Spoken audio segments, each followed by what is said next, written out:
अस्सलाम वालेकुम दोस्तों, मेरा नाम है अली और हमेशा की तरह मौजूद है दाऊद और आप देख रहे हैं जिस वक्त क्रिकेट लवर अली शो को। किसको देखना तो बनता है। दोस्तों आप लोग से बात करने जा रहे हैं, बात करेंगे आज आपके साथ टॉप क्रिकेट न्यूज का सेगमेंट है, आप लोग से शेयर करेंगे। नंबर 1 पे आप लोग से बात करने जा रहे हैं, जो हमारे पास अपडेट आ रही है वो आ रही थी पाकिस्तान और इंडिया की। आप कह लें कि जो T20 सीरीज है उसको लेकर अपडेट आ रही है, वो अगले जो है आईसीसी इवेंट में आने को तैयार नहीं है। यहां से T20 सीरीज जो है वो कहा जा रही है कि प्रपोज करेंगे थी कि T20 सीरीज जो है वो न्यूट्रल वेन्यू पे हो जाए। पता नहीं क्या शौक है पाकिस्तान क्रिकेट बोर्ड को इस तरह की सीरीज जो है वो कहने का, क्योंकि 100% वहां से इनकार होता है। खैर बताएंगे आपको, इसके बाद बात करेंगे आईसीसी की जो मीटिंग है उसके अंदर क्या चीजें डिस्कस हो रही है उस पर बात करेंगे। बात करेंगे मोहम्मद आमिर को लेकर चैंपियन ट्रॉफी 2025 को रिलेट करता हुआ उनका बयान आया है कि चैंपियन ट्रॉफी 2025 में वो कैसे खेल सकते हैं, वो आपको बताएंगे। बात करेंगे इसके बाद के पाकिस्तान शाहीन जो है उनके जो है डार्विन में मुकाबला जारी है बांग्लादेश ए के दरमियान, क्या बना उनका वो आपको बताएंगे। और पाकिस्तान की वुमेन्स ने नेपाल की वुमेन्स को हरा दिया है, क्या कहेंगे, जबरदस्त जीत लिया आज। बिल्कुल, इस पर भी बात करेंगे। तो अगर आप हमारे चैनल पर पहली बार आए, चैनल को लाजमी सब्सक्राइब करें और साथ ही बेल आइकन दबाना। तो बात का आगाज करते हैं नंबर 1 खबर के साथ जो हमारे पास आ रही है। तो सिर्फ जो नंबर 1 खबर आ रही है हमारे पास वो यही आ रही है कि ये जो आईसीसी की जो करंटली मीटिंग हो रही है इसके अंदर अब पाकिस्तान क्रिकेट बोर्ड जो है वो एक और चीज रखने जा रहा है, यानी कि वो ये कहने जा रहा है कि एक सीरीज के हवाले से वो बात करेगा कि पाकिस्तान और इंडिया की जो बायलैटरल सीरीज है वो न्यूट्रल वेन्यू के ऊपर जो करवाई जाए। इससे पहले आपको पता है इंग्लैंड क्रिकेट बोर्ड भी बोल चुका है, ऑस्ट्रेलिया का क्रिकेट बोर्ड भी बोल चुका है कि हम बड़े जो है वो चाहते हैं कि पाकिस्तान और इंडिया को जो है वो होस्ट करें। लेकिन आपको पता है कि पाकिस्तान और इंडिया आईसीसी इवेंट में अगर जो है वो इंडिया को पाकिस्तान आना पड़ जाए तो उनके लिए कितनी मुश्किल हो जाती है। और अभी ऑलरेडी जो है आपको पता है कि ना इंडिया के फैंस बल्कि इंडिया की मीडिया सब चीखें मार मार के ये कह रहे हैं हम नहीं जाएंगे पाकिस्तान, हम नहीं जाएंगे पाकिस्तान।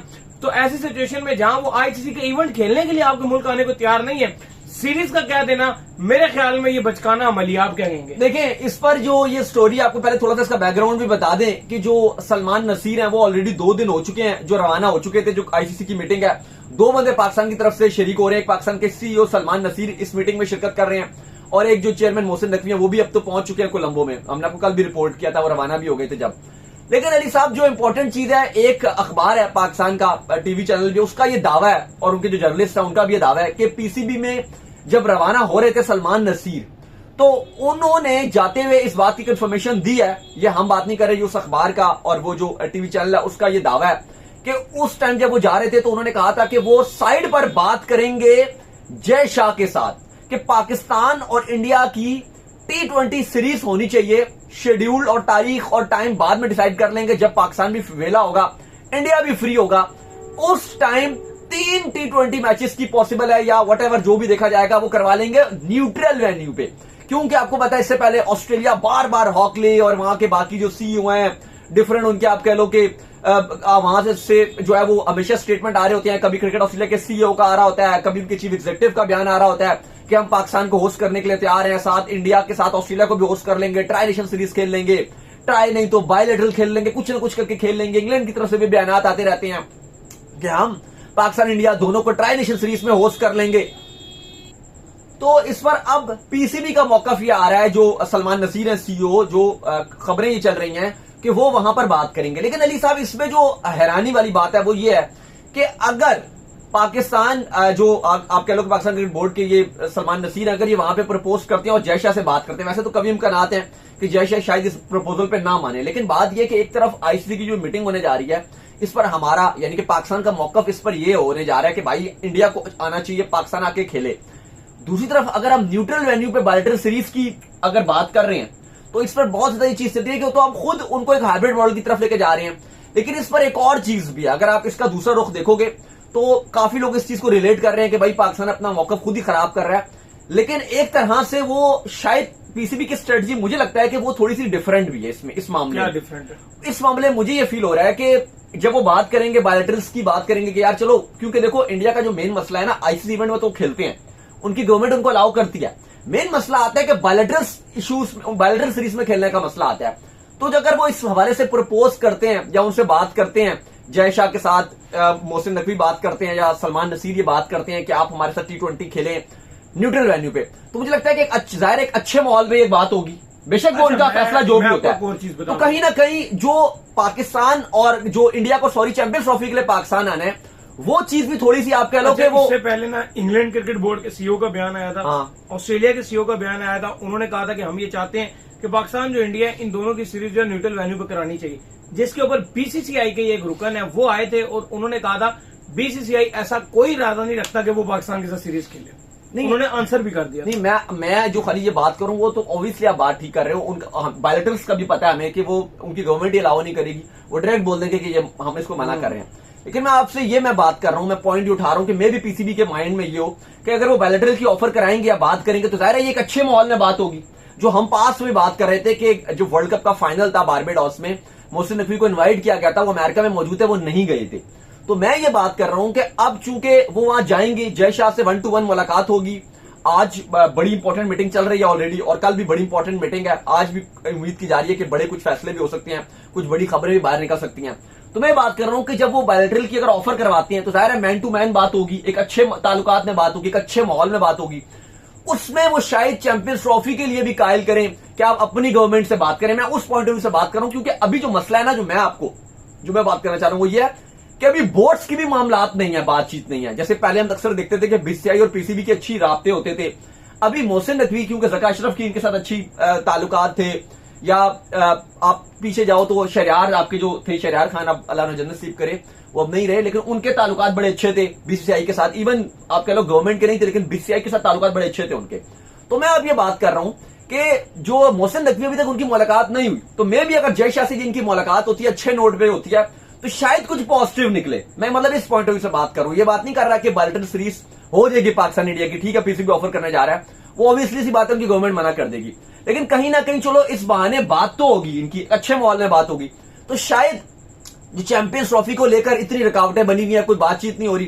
लेकिन देखो अली, जो अगली खबर है उसको थोड़ा सा आगे अगर लेकर जाते हैं, क्योंकि आज मेनली जो आपके चेयरमैन मोहसिन नकवी हैं वो आज मीटिंग में शिरकत कर रहे हैं और आज चैंपियंस ट्रॉफी को कि जो बजट है उसको लेकर बहुत बात होनी है और बहुत इंपॉर्टेंट मुद्दा है।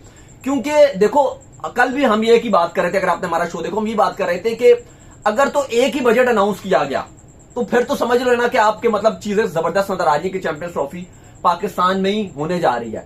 या ठीक है आगे जाके फिर भी आईसीसी में भी बीसीसीआई के साथ उनकी जो भी मीटिंग होती है या उनको मनाते हैं, लेकिन अगर ये आज ही खबर आ गई कि आईसीसी ने 2 बजट एलोकेट किए हैं, क्योंकि आपको बताया जैसे भी ये वेस्ट इंडीज और यूएसए वाला वर्ल्ड कप भी था, इसमें भी एक बजट वेस्ट इंडीज के लिए अलग एलोकेट किया गया था, अमेरिका के लिए बल्कि इवन एक बार बजट एलोकेट किया गया था $25 मिलियन का, फिर दोबारा एक्सेसिव $15 मिलियन का और बजट अनाउंस किया गया। तो अगर तो इस जो फाइनेंशियल आईसीसी के जो बैठे हुए हैं, अगर उन्होंने वहां पर, अगर आप ये देख लो कि अगर उन्होंने 2 बजट अनाउंस किए, एक पाकिस्तान के लिए अनाउंस किया और इसके अलावा और बजट अनाउंस किया कि यार हाइब्रिड मॉडल अगर हमें जरूरत पड़ी तो इसका भी बजट अनाउंस कर दो, ठीक है पीसीबी उस पर रिसिस्ट जरूर करेगा कि नहीं जी जो भी मसला है हाँ हम आगे लेके जाएंगे, जो भी पीसीबी ने तैयारी की होगी, होमवर्क की होगी, वो जिस तरह भी उसको लेके चलेंगे। कुछ रिपोर्ट थी कि बाकी बोर्ड्स के साथ मिलेंगे और फिर अपना केस स्ट्रॉन्ग करेंगे। लेकिन अली इंपॉर्टेंट ये चीज है कि अगर आईसीसी ने बजट सेकंड अलॉट किया तो फिर तो उनके लिए कोई मुश्किलात नहीं होंगी ना, फिर तो कभी भी बस आईसीसी ने फैसला ही करना है। देखो वो तो जाहिर सी बात है, वो उन्होंने करना ही करना। उसकी रीजन ये है कि वो एंड में नहीं कर सकते, ठीक है, क्योंकि मीटिंग अभी हो रही है। पॉसिबिलिटी जो है वो जरूर रखेंगे कि यार हमारी पॉसिबिलिटी ये हो सकती है कि अगर इंडिया नहीं आता तो बैकअप प्लान क्या है। हाँ। बैकअप प्लान वो अपने सर पे रखेंगे, लेकिन पहली कोशिश वो भी ये करेंगे, आईसीसी भी ये करेगा और पाकिस्तान क्रिकेट बोर्ड ही पहली कोशिश ये करेगा कि इंडिया पाकिस्तान में आकर ही खेले। लेकिन अगर ये आप देख लो ना कि अगर बजट आईसीसी को भी फायदा है, अगर बजट एलोकेट हो जाता है, लेकिन इसका साइन ये नहीं है कि यार के डायरेक्ट जो है आपकी चैंपियन ट्रॉफी शिफ्ट होगी, बैकअप प्लान है। लेकिन वही ना बैकअप प्लान है। फिर आपको पता है अब बाकी जिस तरह से इंडिया से खबरें आ रही हैं, इंडियन मीडिया जिस तरह से नेगेटिव, इंतहाई दर्जे की नेगेटिव रिपोर्टिंग कर रहे हैं, वहां के सारे जर्नलिस्ट जिस तरह से रिपोर्टिंग कर रहे हैं, बहुत ही अगर आप देख लो तो अजीब लग रहा है। क्योंकि जब वहां पे जब हमसे मिलते हैं, कभी भी हम जाते हैं कहीं भी बाहर, अभी मैं यूएस से वहां गया हुआ था, वहां जिस तरह से न्यूयॉर्क या फ्लोरिडा में जिस तरह से बातचीत कर रहे थे, जिस तरह से मिल रहे थे, और अब जहां के वहां रिपोर्टिंग कर रहे हैं, इससे पहले आपको याद होगा जिस तरह से हम बैठ रहे थे श्रीलंका में जाके या दुबई में जाके, जिस तरह से मुलाकातें होती थी, लगता ही नहीं था कि ये वही है जो इंडिया में जाके एकदम से इतना तब्दील हो जाते हैं, वहां इतने अच्छे होते हैं, बैठते हैं, अच्छे माहौल में होते हैं, और वहीं वापस जब इंडिया जाते हैं तो वो एक अजीब सा नैरेटिव बिल्ड कर रहे हैं, एक अजीब सी बात कर रहे हैं। तो वो चीज तो एक आप कहो कि वहां पे एक सिंपल सा नैरेटिव है, इसके चांसेस ज्यादा यही है कि शायद इंडिया ना आए, क्योंकि उनकी गवर्नमेंट भी यही चीज फॉलो करेगी, वहां पे पॉलिटिक्स इस चीज पर होती है। बिल्कुल। खैर इसके बाद जो अपडेट आ रही है वो आ रही है मोहम्मद आमिर को लेकर। तो मोहम्मद आमिर से इंटरव्यू में जो है एक सवाल पूछा गया चैंपियन ट्रॉफी 2025 को लेकर कि क्या आप चैंपियन ट्रॉफी 2025 जो है वो खेलेंगे, तो इसके ऊपर मोहम्मद आमिर का ये कहना था कि मैंने रिटायरमेंट वापस ले ली है। अगर मुझे जो ऑस्ट्रेलिया के अगेंस्ट पाकिस्तान की ओडीआई सीरीज है उसमें अगर मुझे सिलेक्ट कर लिया जाता है तो फिर मैं चैंपियन ट्रॉफी खेलूंगा। देखिए, मोहम्मद आमिर ने कहीं ना कहीं ग्रीन सिग्नल दे दिया चैंपियंस ट्रॉफी 2025 खेलने के लिए। यकीनन तौर पर पाकिस्तान के इतने ओडीआई मैचेस है नहीं, लेकिन उन्होंने ये अंदिया जरूर दिया कि अब पाकिस्तान की नेक्स्ट जो ओडीआई सीरीज है वो पाकिस्तान ऑस्ट्रेलिया की सीरीज है। तो उन्होंने कहा कि अगर सिलेक्शन कमेटी मुझे इस काबिल समझेगी और अगर सिलेक्शन कमेटी ने मुझे ओडीआई में सिलेक्ट किया, अगर मुझे ओडीआई में सिलेक्ट किया तो मैं चैंपियंस ट्रॉफी पाकिस्तान में जो खेली जानी है उसके लिए भी मैं अवेलेबल हूंगा और फिर वो मैं खेलूंगा। और फिर आपको पता है उसके बाद फिर पाकिस्तान की जो ट्राई नेशन सीरीज है वो एक ही मैच है, एक साउथ अफ्रीका के साथ है, एक न्यूजीलैंड के साथ है, और अगर फाइनल में गए तो फिर एक और। देखो, अब पहला सवाल तो ये है, अगर आमिर ने जो बात की इसके ऊपर सबसे पहला सवाल ये बनता है कि क्या पाकिस्तान को मोहम्मद आमिर की जरूरत है। इस पर फिर आप एक और चीज देखते हो कि आपके पास करंटली क्या मौजूद है। अगर आप करंटली देखते हो तो पाकिस्तान के पास ओडीआई में सिर्फ 2 ही बॉलर हैं, एक है शाहीन शाह अफरीदी और दूसरा है नसीम शाह। नसीम शाह आपके ज्यादा बेटर बॉलर है ओडीआई फॉर्मेट में, आपका सबसे बेस्ट बॉलर ओडीआई में नसीम शाह है। नंबर 2 पे जो आपका बॉलर है वो शाहीन शाह है। 3rd नंबर पे आपके पास कोई बॉलर नहीं है। हाँ, 4th नंबर पे अगर आप एक कोई बोलोगे तो शायद वसीम जूनियर की परफॉर्मेंस अच्छी जा रही है ओडीआई में, वो करते हैं और स्क्वाड में भी रहेंगे, एक बैकअप ऑप्शन के तौर पे वसीम जूनियर को आप कंसीडर करते हो अपना। लेकिन आपके पास मेनली 3rd पेसर कौन है, तो वो कोई भी नहीं है। हारिस रऊफ का तो मैं उनको ये भी नहीं समझता कि आप उनको ओडीआई में इवन रिजर्व में भी रखो, to be very honest. T20 में आप उनके साथ जा सकते हो। लेकिन एक सवाल यहाँ पर ये भी बड़ा इंपॉर्टेंट है और वो ये है कि क्या आमिर की फिटनेस ओडीआई वाली है। हाँ, क्योंकि जो T20 में देखा उनको वो यही देखा कि उनकी बिल्कुल भी ओडीआई वाली फिटनेस नजर नहीं आ रही थी कि वो उसी रिदम के साथ 10 ओवर वो कर सकते हैं। ये इंपॉर्टेंट है, लेकिन अभी उनके साथ डार्विशायर का कॉन्ट्रैक्ट हुआ, अभी वो T20 क्रिकेट खेल रहे हैं और शायद वहां पे लॉन्गर फॉर्मेट भी खेलें, लेकिन अभी उनको अपनी फिटनेस साबित करनी पड़ेगी। ये बहुत इंपॉर्टेंट चीज है क्योंकि आमिर का अगर आप फिटनेस देखोगे, स्किल वाइज आमिर का कोई मुकाबला नहीं है। यही वजह बनी थी जब आमिर ने टेस्ट से भी रिटायरमेंट दी थी रेड बॉल से, तो हमने यही बात की थी, लोग बात कर रहे थे वो टेस्ट क्रिकेट नहीं खेल रहा। इवन अगर आप तीनों फॉर्मेट देखोगे, T20, ओडीआई और टेस्ट, मोहम्मद आमिर की अगर आप बेस्ट बॉलिंग देखोगे, जो वो तीनों, वो आप अगर बताओगे चैंपियंस ट्रॉफी में एक स्पेल कर दिया, वो T20 2016 में कर दिया, वो नहीं। ओवरऑल अगर आप आमिर की कंपेटिटिव के हिसाब से देखोगे कंप्लीट पैकेज किसमें है, तो वो लाल बॉल, रेड बॉल में जो आमिर देते हैं वो आपको किसी फॉर्मेट में नहीं देते। रेड बॉल में आमिर, चाहे आप इंग्लैंड की बात करो चाहे ऑस्ट्रेलिया में बात कर लो, इवन दो स्लो विकेट्स में भी आमिर बहुत अच्छा करते हैं और उनकी ये विकेटें भी बताती हैं। यंगेस्ट बॉलर बने थे 50 विकेटें लेने वाले दुनिया के, और भी बड़े बड़े रिकॉर्ड बनाए थे। जब वो नए टेस्ट में बॉलिंग कर रहे थे, वो T20 या ओडीआई में उतनी अच्छी बॉलिंग नहीं करते, लेकिन उनकी जो फिटनेस थी वो इजाजत नहीं दे रही थी। अब ओडीआई अगर खेलना है तो यकीनन आमिर ने तो चलो ख्वाहिश जाहिर कर दी कि मैं अवेलेबल हूंगा, लेकिन उनको अपनी फिटनेस के ऊपर बहुत ज्यादा काम करना पड़ेगा। बाकी अगर आप जगह की बात करते हो तो जगह जरूर है, अवेलेबल भी है और पाकिस्तान को भी जरूरत है, क्योंकि थर्ड आपके पास पेसर नहीं है। शाहीन और नसीम के बाद तीसरा कोई भी पेसर नहीं है। हारिस रऊफ को अगर आप समझते हो कि वो ओडीआई में कंसिडर भी किया जाए ना, रिजर्व में भी अगर आप रखो, तो फिर मुझे लगता है कि हम एमको की जन्नत में रहते हैं। क्योंकि हारिस रऊफ की ओडीआई में अगर आपने परफॉर्मेंसेस देखनी है तो आप सीधा सीधा कुछ भी मत देखिए, सीधा सीधा वर्ल्ड कप 2023 खोलिए। दो उसके आपके थे वार्म अप मैचेस, 9 मैच खेले हैं पाकिस्तान ने वहां पे, 11 मैचेस के स्टैट उठाइए, या तो उसकी वीडियोस देख लीजिए अगर आप भूल गए, या अगर आप स्टैट देख ले, कुछ नहीं, 0/0 नहीं। अब तो आपको ओडीआई में भाई, ओडीआई में अगर आपको जीत हासिल करनी है ना, मैं आपको सीरियस बताऊं, इवन वसीम जूनियर हारिस रऊफ से लाख दर्जे बेहतर है। पाकिस्तान अब ओडीआई में बड़ी मुश्किल से जीत ले सकता है, क्योंकि पाकिस्तान के बॉलर्स में वो चीज नहीं रही है जो आपके ओडीआई के बॉलर्स में चाहिए होती है। स्पेशली हारिस रऊफ की जगह पे एक हमें स्किलफुल बॉलर चाहिए 10 ओवर के लिए। मैं फिर अल्फाज यूज करूंगा, स्किलफुल, जो बॉल को दोनों तरफ स्विंग कर सके। अगर बॉल स्विंग नहीं होगा, स्ट्रेट बॉल होगा, तो फिर जितना मर्जी तेज कर लो कोई फायदा नहीं। तेज भी क्या, ओडीआई में तेज भी क्या करते हैं, ओडीआई में 139 140 की स्पीड में 20-20 खाने पे आए होते हैं। अभी भी आज भी कोई इतनी अच्छी बॉलिंग उन्होंने नहीं की। जो मैच हो रहा था बिल्कुल विकेट लेस रहे, फारी की बॉलिंग, क्योंकि 34 रन खाया। पिछले में भी क्या बॉलिंग कर रहे थे, लेकिन चलो वो T20 में फिर भी मेरा मानना ये कि फास्ट बॉलर है, एक्सप्रेस बॉलर है, काम चल जाता है। यॉर्कर अगर अच्छे बॉलिंग कर दें, T20 में फिर भी जगह बन जाएगी उनकी। कहीं ना कहीं आप उनको 3rd 4th अपना पेसर मान लो, स्क्वाड में भी रख सकते हो, खिला भी सकते हो, चलो बेंच करा दो, खिला लो, वो जो भी करना है कर लो। T20 में फिर भी ठीक है हारिस रऊफ, लेकिन ओडीआई में हारिस रऊफ बिल्कुल कहीं नजर भी नहीं आते। मुझे लगता है कि अभी पाकिस्तान के 5th 6th ऑप्शन भी नहीं होने चाहिए। वो आपके कहीं ना कहीं उनकी जगह ही नहीं बनती ओडीआई में, जब तक वो डोमेस्टिक में जाते नहीं है, परफॉर्मेंसेस नहीं दिखाते।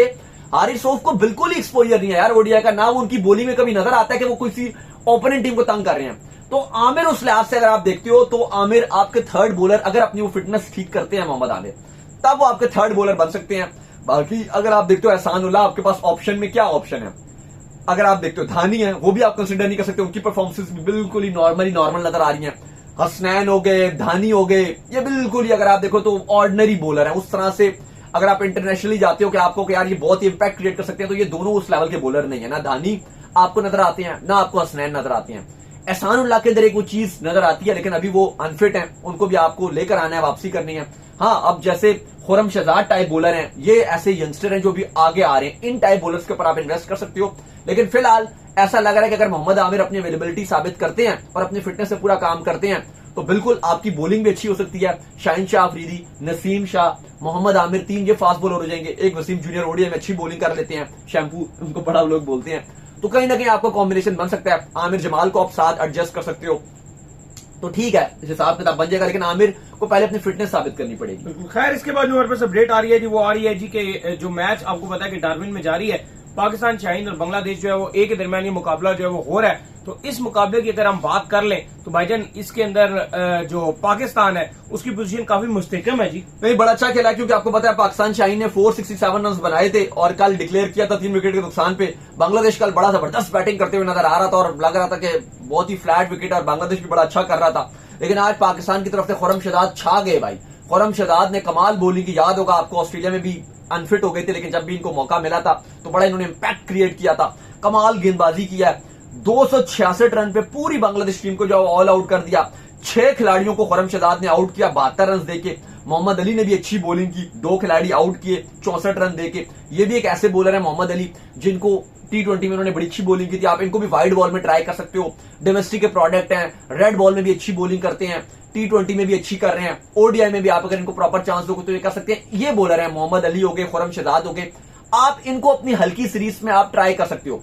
हमारे साथ हम ज्यादती करते हैं, अब बांग्लादेश के साथ अगेंस्ट टेस्ट सीरीज हो रही है, यहां पे आप बना देते हो फ्लैट विकेट। पीछे आपकी जितनी WTC की साइकिल हुई थी अपने बैट्समैनों को फेवर देने के लिए, जी रन बन जाएंगे, उसके रन बन जाएंगे, उसके रन बन जाएंगे, फ्लैट विकेटें बनाई। बॉलर्स के लिए वो बिल्कुल ही आप कह लो कि जानूम बना हुआ था, कुछ भी नहीं था बॉलर्स के लिए।